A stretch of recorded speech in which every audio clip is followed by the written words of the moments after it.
우리나라에 어떤 영향을 미칠지 이게 제일 중요할 수밖에 없습니다. 제일 먼저 떠오르는 건요. 역시 우리 외교 안보 환경의 변화일 텐데요. 구체적으로는 주한미군 방위비 분담금 문제일 겁니다. 트럼프 후보 얘기 들어보시죠. If I were there now, they'd be paying us $10 billion a year. And you know what? They'd be happy to do it. It's a money machine, South Korea. 자, 한국은 머니머신이다. 100억 달러, 우리 돈으로 내가 대통령 되면 13조 원을 주한미군 분담금으로 내라고 할 거다. 트럼프 집권 일기 때요. 실제로 기존 우리가 내던 것보다 5배나 많은 돈 내라고 청구서 밀기도 했었습니다. 센터장님. 예. 제가 알기로 양국이 지금 2030년까지 분담금 협정 타결하지 않았습니까? 그렇습니다. 만약에 트럼프가 대통령이 된다면 이걸 파기할 가능성도 있습니까? 뭐 파기라기보다는 재협상을 요구할 가능성이 있겠죠. 물론 뭐 파기를 전제한 재협상이겠습니다만 말씀하신 대로 12차 한미 방위비 분담금 협상이 지난번에 타결이 됐죠. 그래서 2026년부터 2030년까지 5년간 유효한 그 협정을 이제 맺은 겁니다. 전년 대비 8.3%가 오른 1조 5,192억 원을 이제 2026년 그리고 매년 이제 물가 상승률, 그 이전에는 국방비 상승률을 기준으로 했던 것을 물가 상승률로 이렇게 바꿨는데 방금 트럼프의 발언을 들어보셨습니다만 뭐 한국을 머니머신이다, 부유한 나라다라고 하면서 1년에 100억 달러 같으면 지금 우리가 부담하는 것보다 뭐 5배가 아니라 그보다 훨씬 더 많은 거거든요. 저는 트럼프 이 후보 당시 말한 이 얘기는 사실과 많이 다릅니다. 한국은 전혀 부담을 안 하고 있다. 주한미군의 숫자도 28,000명인데 4만 명 넘는다고 얘기를 했어요. 제가 볼 때는요.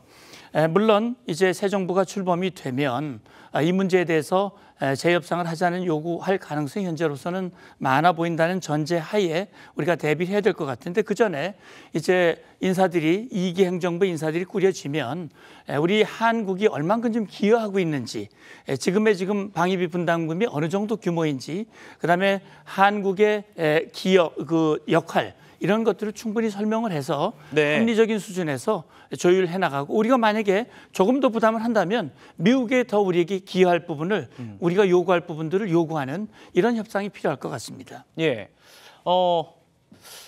교수님, 지금 우리 대통령실에서도 이 방위비 분담금과 관련한 입장이 나왔습니다. 저랑 똑같은 질문을 했나 봐요, 기자가. 트럼프가 당선되면 이 특별협정이 개정될 가능성이 있냐라고 하니까 대통령실 고위 관계자가 결과가 어찌 됐든지 간에 한미 양국이 충분히 협의한 결과이고 기준점을 제시하는 효과는 있을 것이다. 지금 우리가 30년까지 하기로 한 게. 그리고 분명한 건 방위비 분담금 규모와 액수 외에도 한미 동맹에서 여러 가지 기여를 확대해 왔고 양 진영, 트럼프와 해리스 모두 이걸 이해하고 있다. 이런 입장을 냈습니다. 전문가로서 어떻게 보십니까? 네, 물론 우리 대한민국의 희망사항이죠.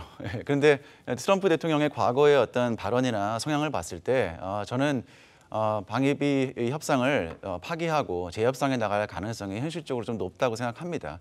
그럼 여기에 우리가 어떻게 대응해야 할 것인가, 그것이 우리에게 정말 중요한 문제인데 저는 굉장히 두 가지가 중요하다고 생각을 합니다.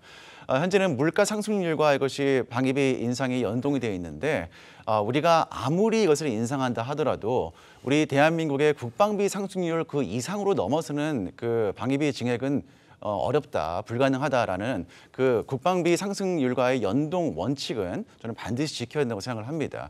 국방비 상승보다 훨씬 넘어서는 과도한 방위비를 제출하게 된다면은 결국 우리나라의 어떤 국방 전력의 약화, 나아가서는 결국 한미 동맹의 전력에 어떤 악영향을 끼치기 때문에 반드시 국방비 상승률과의 최소한의 그 연동 원칙은 지켜야 되는 것이고요.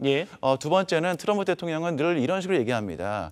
우리 주한미군이 한국인들을 지켜주고 있고 그리고 또 한국인들은 아까 그 머니머신이라는 말을 했을 정도로 돈이 많은데 돈을 더 많이 내야 한다. 이제 항상 이런 논리를 펴고 있는데 이게 주한미군의 역할이 사실 한반도 한국인들의 방어하는 목적이 분명히 있죠. 분명히 굉장히 중요한 역할을 하고 있지만은 그 이상의 주한미군에게 굉장히 한미동맹과 이 캠프 험프리스 평택기지가 미국에게 주는 전략적인 혜택에 대해서 우리가 설득을 해야 된다고 생각을 합니다. 결국은 주한미군의 기지는 한반도를 넘어서서 미국의 인도 태평양 전략과 그리고 부상하고 있는 중국과의 세력 균형 유지, 그리고 더 나아가서 중국의 세력 팽창을 견제하고 억제하는 굉장히 중요한 역할을 하고 있기 때문에 평택 기지가 미국에게 주고 있는 이와 같은 전략적인 혜택에 대해서 미 행정부를 신행정부를 우리가 설득할 필요가 있다라고 생각을 합니다.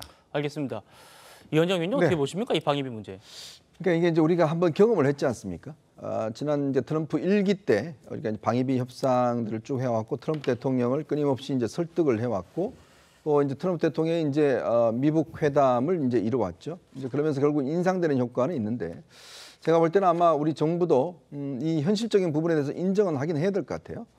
왜냐하면 트럼프 대통령이 전 대통령이 이번 선거운동 과정에서 뭐 한국을 머니머신이라고 이야기할 정도로 이제는 뭔가 좀 큰 부담을 안겠다는 것이고 그리고 그때는요 나름대로 그 미국의 국무부나 국방부의 내부에 그 어른들이라고 하는 분들이 있었습니다.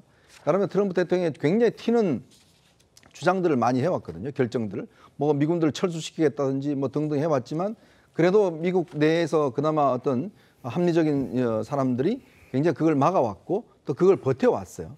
근데 이제 아마 2기는 그런 분들이 없을 겁니다.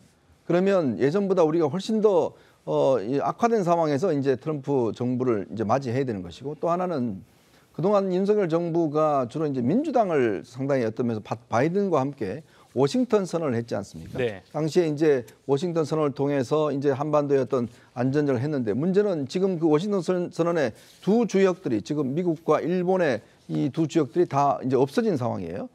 자, 그러면 이제 이 워싱턴 선언을 어떻게 승계할 것인지에 대한 이 문제가 또 남아 있을 겁니다.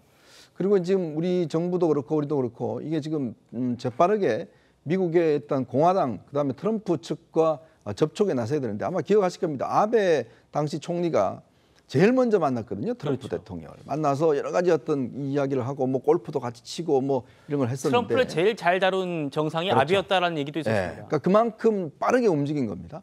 그렇다면 과연 우리 정부는 지금 그 준비를 하고 있는 것인지 그리고 지금 보면 우리 국회도 마찬가지예요. 지난번 전당대회 할 때 제가 알기로 아마 민주당 전당대회만 갔었고 공화당 전당대회는 안 간 걸로 알고 있어요. 우리 국회의원들이. 그러니까 그런 거 따져보면 우리가 너무나 편향적으로 민주당 쪽으로 상당히 힘을 쏠려왔는데 지금 또 갑작스럽게 이제 이런 공화당과의 어떤 관계를 개선하기 위해서는 우리의 인적 네트워크가 과연 갖춰져 있는 것인지 그런 면에서 보면 조금 걱정되는 측면은 좀 있습니다. 예.